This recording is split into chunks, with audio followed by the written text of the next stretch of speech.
Hello दोस्तों, नमस्कार। मेरा नाम है प्रशांत। स्वागत है आप सभी का आपके अपनी YouTube channel smart government news 09 में। दोस्तों, कर्मचारी संगठन जो है वो पुरानी पेंशन योजना को लागू करने पर जो पहले जोर दे रहे थे, अब जोर नहीं दे रहे हैं। अब जो उनका ध्यान है, जो उनका फोकस है, वो जो सैलरी है उसका आधा पेंशन के रूप में देने को ज़्यादा जोर दिया जा रहा है।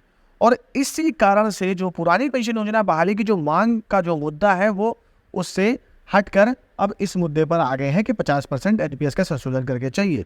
तो क्या पुरानी पेंशन योजना नहीं मिलेगी या 50% संशोधन करके ही मिलेगा? क्या है पूरी खबर, आगे विस्तार से आपको बताएंगे।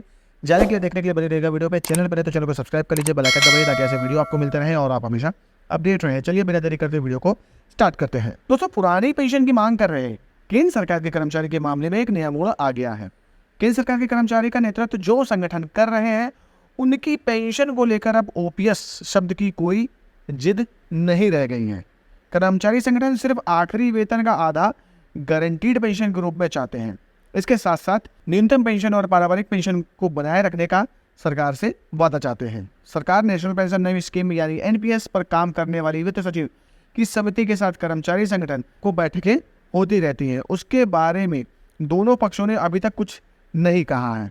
सरकार ने कर्मचारी संगठनों से 2-3 दिन कुछ भी बोलने को मना किया हुआ है। बताया जा रहा है कि वित्त सचिव टीवी सोमनाथन जी की समिति अगले कुछ ही दिनों में सरकार को अपनी रिपोर्ट देने वाली है। दोस्तों, ये चीज़ जो है, ये शब्द जो है वो आप कई बार सुनते चले आ रहे होंगे, लेकिन जो रिपोर्ट है वो अभी तक नहीं सौंपी जा रही है। अब इसके पीछे क्या राज है दोस्तों, ये तो ऊपर वालों को ही अच्छे से मालूम होगा। समिति के साथ हुई बैठक में कर्मचारी संगठन ने कहा उन्हें ओपीएस जैसी रिलीफ चाहिए, लेकिन उन्होंने ओपीएस शब्द पर जोर नहीं दिया। उन्होंने कहा यह रिलीफ एनपीएस के जरिए भी स्वीकार होगा। ओपीएस में कर्मचारियों को पेंशन के लिए कोई अंशदान नहीं देना पड़ता है, लेकिन सरकार एनपीएस के जरिए जो पेंशन देगी उसमें कर्मचारी के अंशदान देना होगा। अभी कर्मचारी 10% अंशदान दे रहे हैं। सरकार अंशदान के रिलीफ देने के लिए तैयार नहीं है।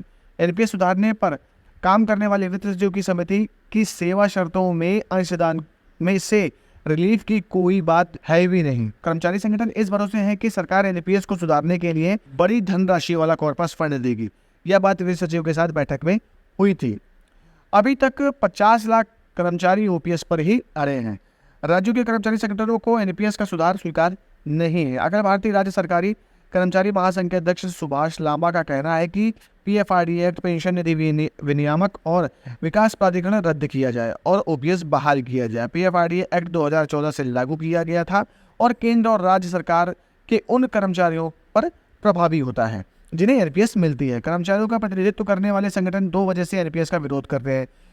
एक, कर्मचारियों को 10% राशि का अंशदान देना होता है और दूसरा, इस राशि को सरकार बाजार में निवेश कर दी है, जिसकी वजह से जोखिम के चांसेस बने रहते हैं। सिंपल सी बात है दोस्तों, पुरानी पेंशन योजना में जैसे कि आपको पता होगा कि किसी भी प्रकार का अंशदान नहीं देना पड़ता है और जो एक जीपीएफ सुविधा होती है वो सरकारी कर्मचारियों के फायदे के लिए होती है। उसमें जो कर्मचारी है अपना पैसा कटाकर उसको ब्याज सहित वापस ले सकता है, लेकिन जो एनपीएस का पैसा है ये आपका कटता है, वो मार्केट में लगाया जाता है और उसमें कितना आपको रिटर्न पेंशन के तौर पे मिलेगा ये भी क्लियर नहीं है। तो फिलहाल देखा जाए तो जो कर्मचारी संगठन हैं वे जो पुरानी पेंशन की मांग को ना लेकर मूल वेतन का आधा पेंशन के रूप में देने के लिए ज़्यादातर अड़े हुए हैं। और दूसरी तरफ देखा जाए तो एनएमओपीएस के राष्ट्रीय अध्यक्ष विजय कुमार बंधु जी का साफ साफ कहना है कि हमें किसी भी प्रकार का सुधार नहीं चाहिए, हमें सिर्फ और सिर्फ वो बहु पुरानी पेंशन योजना ही चाहिए। हमें एनपीएस में 50% नहीं चाहिए, हमें किसी भी प्रकार का कोई संशोधन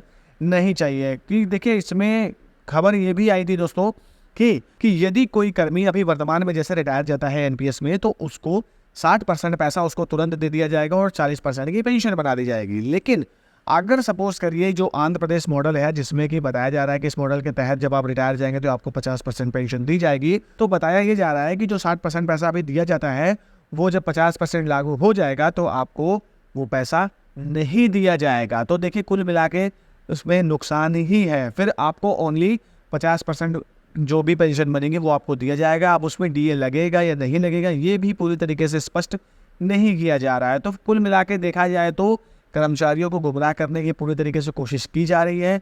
इसी का विरोध जो एनएमओपीएस के राष्ट्रीय अध्यक्ष विजय कुमार बंधु जी हैं और जो कर्मचारी संगठन है वो इसका विरोध कर रहे हैं। उनका कहना यही है कि हमें हूबहू पुरानी पेंशन योजना चाहिए। दोस्तों, आपकी क्या राय है कमेंट सेक्शन पर जरूर दीजिए। फिलहाल खबर यही थी, मेरे द्वारा दी गई जानकारी अच्छी लगी है तो प्लीज़ वीडियो को लाइक शेयर कमेंट जरूर करिए। मिलते हैं अगले वीडियो में, तब तक के लिए जय हिंद जय भारत।